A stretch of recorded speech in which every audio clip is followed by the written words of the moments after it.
ಆತ್ಮವಾಗಿ ಅರುಹೇ ಆತ್ಮನಾಗಿ ಉಭಯವನ್ನು ಅರಿಯುವುದೇ ಆಚಾರದ ಅಂಗವಾಗಿ. ನನ್ನ ಆಚಾರದ ಅಂಗ ಆಗಬೇಕು. ನಾನು ಮಾಡ್ತಕ್ಕಂಥದ್ದು ಅವೆರಡನ್ನು ಅರಿಯೋದಕ್ಕೆ ಮಾಡಬೇಕು. ನನ್ನ ಆಚಾರ ನಾನು ಏನು ಮಾಡ್ತೀನಿ ಅವೆರಡನ್ನು ತಿಳ್ಕೊಳ್ಳೋದಕ್ಕೋಸ್ಕರ ಮಾಡಬೇಕು. ನಾನು ಉಭಯವನ್ನು ಅರಿಯುವುದೇ ಆಚಾರದ ಅಂಗವಾಗಿ ಇವೆರಡು ತಿಳಿದು ನಿಂದಲ್ಲಿ ಏನು ಉಳಿಯುವುದೋ ಅದೇ ಐಗಟ ದೂರ ರಾಮೇಶ್ವರ ಲಿಂಗದ ಇರುವು ಬಚ್ಚ ಬಯಲು ಬರೀ ಅರಿವು. ಶೂನ್ಯ, ಇನ್ನೇನು ಇಲ್ಲ. ಅವೆರಡು ತಿಳ್ಕೊಂಡ್ಬಿಟ್ರೆ ಬಚ್ಚ ಬಯಲು. ಬಯಲು ಬಯಲನೆ ಬಿತ್ತಿ ಬಯಲು ಬೆಳನೆ ಬೆಳೆದು ಬಯಲು ಬಯಲಾಗಿತ್ತ. ಹೂ ಎಂದ್ರೇನು? ಕಣ್ಣಿಗೆ ಕಾಣೋದೆಲ್ಲ ಕಣ್ಣಿಗೆ ನಾನೇನು ನೋಡ್ತೀನಿ, ನನ್ನ ದೇಹ ನಾನು ನೋಡ್ತೀನಿ, ನಿಮ್ಮ ದೇಹ ನೀವು ನೋಡ್ತೀನಿ. ಈ ದೃಷ್ಟಿ ಭಗವಂತನ ಇಲ್ಲಿ ವಿಗ್ರಹ ನೋಡ್ತೀನಿ, ಫೋಟೋ ನೋಡ್ತೀನಿ. ಇವೆಲ್ಲ ಕುರುಹು, ಇವು ಘಟ. ಇವು ಆ ಕುರುಹು ಅನ್ನೋದು ಘಟ. ಅರುಹೇ ಆತ್ಮವಾಗಿ. ಅದನ್ನು ನೋಡೋನು ಯಾರು? ನಿನ್ನನ್ನು ಯಾರು ನೋಡ್ತಾ ಇದ್ದೀನಿ?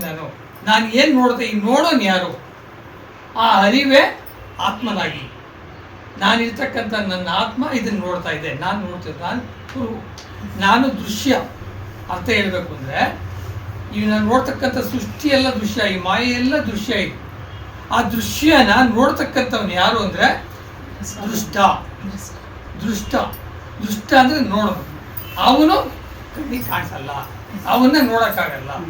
ದೃಶ್ಯವನ್ನು ನೋಡುವುದೇ ಹೊರತು ದೃಷ್ಟನನ್ನು ನೋಡೋಕ್ಕಾಗಲ್ಲ. ದೃಷ್ಟ ಯಾರು ಅಂತಂದಾಗ ಯಾರಿಗೆ ರೂಪ ಇಲ್ಲ, ಯಾರಿಗೆ ನೋಟ ಇಲ್ಲ, ಯಾವುದು ಅನುಭವಕ್ಕೆ ಬರಲ್ಲ, ಯಾವುದು ಇಲ್ಲ, ಆದರೆ ಇದೆ. ಅಣ್ಣವ್ರು ಹೇಳಿದ್ರು ಆತ್ಮ ಏನು, ನಾನು ಎಂದು ಯಾರು ಅಂತ. ಆ ನಾನು ಅನ್ನೋದು ಯಾವುದಿದೆ ಅದು ನಿನ್ನೊಳಗಿರ್ತಕ್ಕಂಥ ದೃಷ್ಟ. ಇಲ್ಲಿ ದೃಶ್ಯ ಮರಿಯಾದರೂ ದೃಷ್ಟ ಇಲ್ಲ, ದೃಷ್ಟ ಮರಿಯಾದರೂ ದೃಶ್ಯ ಇಲ್ಲ. ಇವತ್ತು ದೃಶ್ಯ ಏನೂ ಇಲ್ಲ, ಕಣ್ಣು ಮುಚ್ಕೊಂಡಿದ್ದೀನಿ, ನಾನು ಏನೂ ಇಲ್ಲ, ನಾನು ಕೂತ್ಕೊಂಡಾಗ ಪ್ರಪಂಚ ಇಲ್ಲ. ನಾನು ಧ್ಯಾನದಲ್ಲಿ ಮುಳುಗಿದ್ದ, ನಾನು ಕಣ್ಣು ಮುಚ್ಕೊಂಡಿದ್ದಾಗ ಏನೂ ಇಲ್ಲ ಅಂದರೆ ಯಾವುದಿಲ್ಲ. ಮಾಯೆ ಇಲ್ಲ, ದುಷ್ಟ ಇಲ್ಲ, ಪ್ರಪಂಚ ಇಲ್ಲ, ನೀವಿಲ್ಲ, ನಾವಿಲ್ಲ, ನಾನು ಗಂಡಸಲ್ಲ, ಹೆಂಗಸಲ್ಲ, ಏನು ದುಷ್ಟ ಎಚ್ಚರಿಕೆಯಾಗಿ ನಾನು ಕಣ್ಣು ಬಿಟ್ಟು ನೋಡಿದಾಗ ಇವೆಲ್ಲ. ಆ ದುಷ್ಟ ಇಲ್ದಾಗ ದೃಶ್ಯನೂ ಇಲ್ಲ, ದೃಶ್ಯ ಇಲ್ದಾಗ ದುಷ್ಟನೂ ಎರಡೂ ಇಲ್ಲ. ಇವೆರಡು ಯಾವುದು? ಒಂದು ಕುರುಹು, ಒಂದು ಅರಿವು.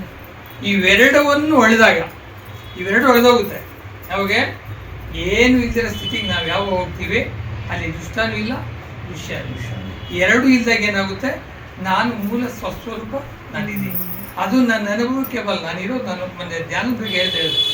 ಆ ಧ್ಯಾನದ ಮೊದಲ ಹಂತ ಯಾವುದು ಅಂದರೆ, ಅತ್ಯಂತ ಶ್ರೇಷ್ಠ ಯಾವುದು ಅಂದರೆ, ನಾನು ಹೇಳೋದು ನಾನೇ ಇರಲ್ಲ, ನಾನು ನೋಡೋದಕ್ಕೆ ನಾನೇ ಇರಲ್ಲ.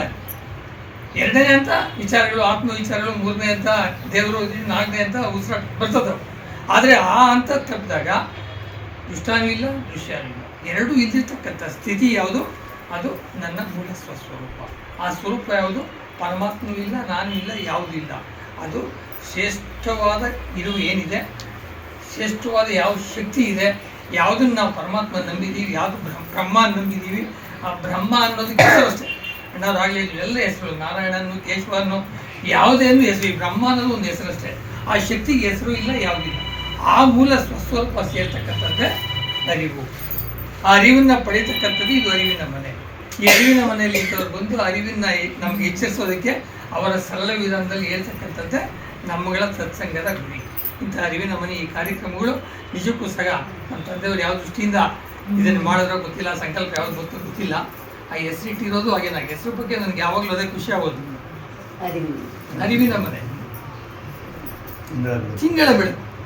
ಅರಿವಿನ ಮನೆಯಲ್ಲಿ, ಅರಿವು ಅಂದರೆ ಇಲ್ಲಿ ಈ ಮನೆಯಲ್ಲಿ ತಿಂಗಳ ಬೆಳಕನ್ನು ಹಚ್ಚಿರಿ. ಬೆಳಕು ಅಂದರೆ ಒಳಗಿರ್ತಕ್ಕಂಥ ಬೆಳಕು.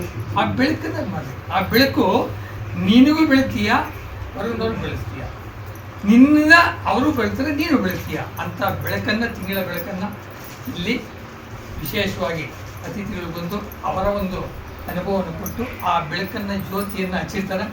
ಅದನ್ನು ನಾನು ಯಾವಾಗಲೂ ಹೇಳೋದು, ಅದನ್ನು ಶ್ರವಣ ಕೇಳಿದ್ದೀರಿ, ಮನನ ಮಾಡಿಬಿಟ್ಟು ಇತಿಹಾಸ ಮಾಡಿದಾಗ ಅದರ ಒಂದು ಸ್ವಲ್ಪ ಅಂಶ ನನ್ನಲ್ಲಿ ಇಳಿದಾಗ ನನ್ನ ಜೀವನದಲ್ಲಿ ಬದಲಾವಣೆ, ನಾನು ಪರಮಾತ್ಮನೆಡೆಗೆ ಹೋಗುವ ದಾರಿ ಕಾಣ್ತೀನಿ. ಆ ದಾರಿಯಲ್ಲಿ ಹೋಗತಕ್ಕಂಥದ್ದೇ ನಮ್ಮೆಲ್ಲರ ಗುರಿ.